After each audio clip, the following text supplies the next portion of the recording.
David, who's joining us from Budapest. David has founded a company called IIeX, and he's going to tell us a fascinating, innovative, new way of doing ad tracking.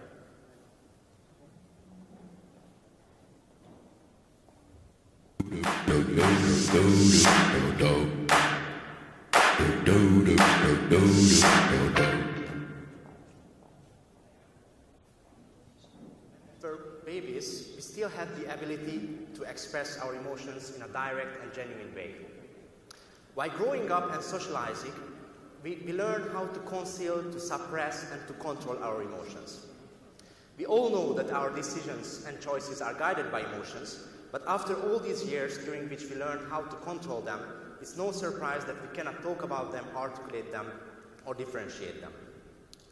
So how could we expect any market researcher to be able to measure and understand emotions if people themselves cannot articulate them? We know that 70% of TV ads are ineffective. We also know that 2/3 of TV shows are cancelled. So the numbers show that there is still a big room for improvement in understanding what people like and what resonates with them. My name is David Ottlik. I'm the co-founder and CEO of IIeX, a Budapest and London-based neuromarketing research company. We launched the company 2 years ago, and so far we had the honor to work with content producers such as the BBC, HBO, or Viacom, also agencies like TNS, Havas, or Young & Rubicam, and we also work directly with advertisers such as Vodafone or Tesco. Our team of engineers, psychologists, data scientists, and market researchers has set the mission of making neuromarketing scalable, bring it out from the lab, and make it available for more companies. To achieve that, we use the latest biosensor technology available, combined with knowledge from the academia and our own R&D, to develop products for the media research industry. When we launched the company in 2014, we were outsiders to the market research industry. Our founding team came from technology and psychology. And we launched ourselves because we saw the exponential development in biosensor technology, and we wanted to use it for more than just tracking heart rate in the gym. We looked at several industries, and we ended up at media research because we believe that emotional insights can bring huge value to decision makers. Technology used to record physiological data has been developing exponentially in recent years. We have gone from this kind of not so sexy EEG caps, which are pretty complex, to this kind of sleek and simple EEG headbands. We also went from this kind of eye tracking setups to this kind of built-in, mobile, and super simple cutting-edge devices. We went from this kind of skin conductance and heart rate sensors to this kind of cutting-edge wearable sensors. So what is the next step in neuromarketing research? We believe that it's wearable sensors. In the last few years, wearable sensors have been spreading quickly, and it doesn't seem to slow down anytime soon. So far, the main use for these devices was fitness tracking and health tracking, which is pretty basic for physiological measurements. But I can tell you there is much more in this data. For example, we can measure unconscious emotions of people with wearable sensors. We are not the only ones who saw the opportunity in this, so all the big ones like Apple, Google, Samsung, and Microsoft have joined the game. And not only they produce their own hardware, their own smartwatches and fitness trackers, but all of them have opened a platform for third-party developers to develop their own applications and invent new ways of using biometrics data. Last year, there have been 50 million pieces of wearable devices sold. This year, 75 million of them will be sold. A recent study has estimated the emotion detection and recognition market to be worth $22.6 billion by the end of the decade, so we can expect other companies to join the game as well. Measuring emotions with wearable sensors is great because it's a passive way of measuring. Research participants don't even realize that they are research participants. It's automated. They don't have to do anything else except watching video and consuming content as they would normally do. It's contextual because we have access to to other sensors of the phone, such as the GPS location and other data stored in their phone, such as the social media activity. And also, it's mobile.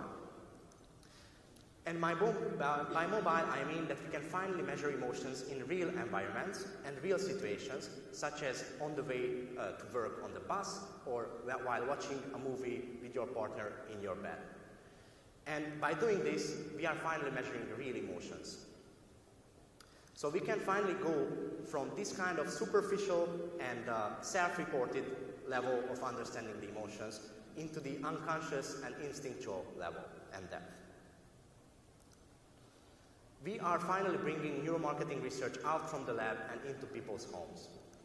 From these kind of biased focus group discussions, where it's really difficult to talk about emotions, it's moderated and people cannot even articulate their own emotions, into real-life situations like this. Media research has never been as important as it is today. We all know that a larger and larger part of ad spend is going into video, so why wouldn't we want to know more about these people who consume content and video on their phone or tablet? If you are working with neuromarketing, I'm sure you already heard this sentence. Here's a piece of content, let's see what comes out of it with neuro. Our experience shows that we still have to educate clients in understanding what kind of questions neuromarketing research can answer, what it cannot, and what they can expect from it at all.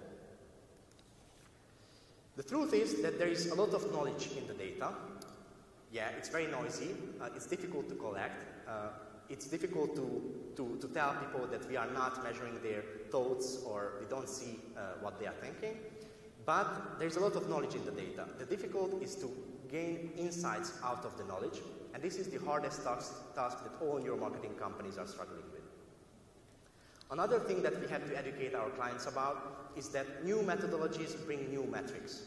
Many times when I talk to clients, I have the feeling that they still expect the good old metrics that they used to have from online surveys and focus group discussions.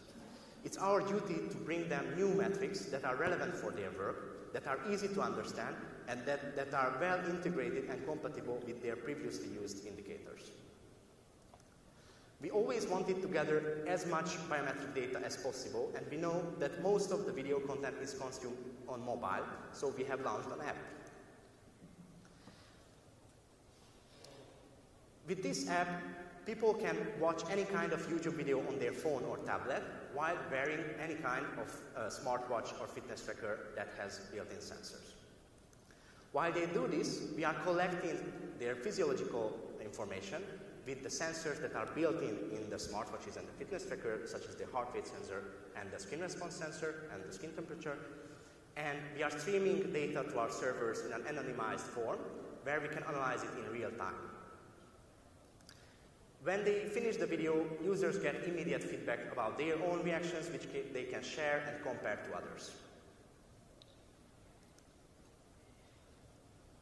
Our clients get to know how their target customers react on a second-by-second basis to their new campaigns, so they can A/B test, tweak, and fine-tune their campaign before they launch a TV campaign, for example. We can measure whether a brand gets noticed within a content or if it fits the content well, and our clients can finally increase the impact. We also identify key moments of content. We analyze the emotional performance of key scenes and key moments of video, if it's an ad or long format. We can also examine how people react to different characters, hosts, or actors within a content, so our clients can decide whether to keep them or to show them less. And of course, benchmark creatives and campaigns to the competition and track their performance in time. Collecting physiological data with wearable sensors enables us to solve many of the industry's big weaknesses. We can finally standardize our processes from recruitment to reporting. We can automate the whole process and the analysis. And by doing this, we can afford to decrease our prices and make neuromarketing research more affordable, and also speed up turnaround. And bring neuromarketing research out from the lab and into people's homes. and also benchmark and compare a piece of content to the competition and to other contents.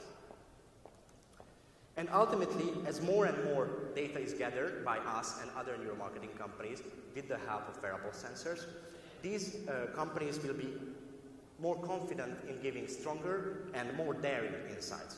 And we do all of this because we want our clients to succeed, and we all know that genuine emotions are the most powerful tools for selling. Thank you.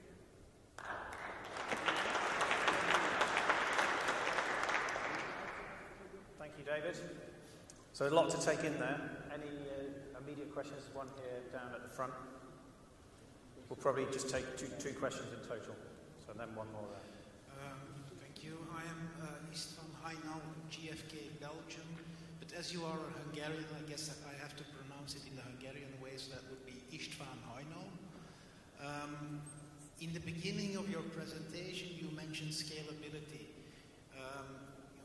My first question is, what is your definition of scalability? And secondly, what is the largest group of people that you have ever looked at the same time? All right, so scalability means that we don't depend on the hardware park that we own. We started to work in labs. We still do projects in labs. And in the second phase, what we did is that we bought cheap sensors, which we sent out to people across the UK. So they could do research in their homes using our sensors. But today, as more and more people and enough people are owning some kind of wearable devices or fitness trackers, we can use those people to participate in our research. And typically, we do research, we like to do research with at least 100 or 200 people. So it's a similar sample size as for facial coding. Thank you. Hi, this is Vijay. One question for clarification and another question for clarification. You refer to the fact that you use the sensors that people own, but do you have any particular specifications, or is a Nike Fitbit good enough? That's the first question. Second, you talked about the fact that you made a choice to work in media research and advertising tracking, but is there a reason why you cannot use the same to understand emotions around, let's say, usage of a product or anything else? Yeah, so I will answer the second question first. So we chose to test audiovisual content because we found that it is the most engaging, so it has the biggest effect on people, the biggest emotional effect. So that's the easiest to start with, that's the easiest to measure. Today we have projects where we test static images, leaflets or other forms of communication. But we found that audiovisual content is the most engaging, so that's the easiest to measure. And your first question, which I forgot, sorry. It's about the specification of the wearable. Yeah, the specification, yes. So we are constantly testing the latest hardware that is available on the market, and more of those are useful for us. We typically recommend to have at least heart rate sensor in it, and ideally also a skin response sensor. These kind of devices are developing super fast.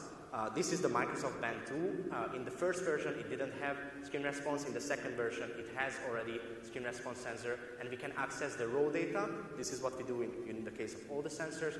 We gather the raw data, and we transfer it to the server, and this is where we analyze it.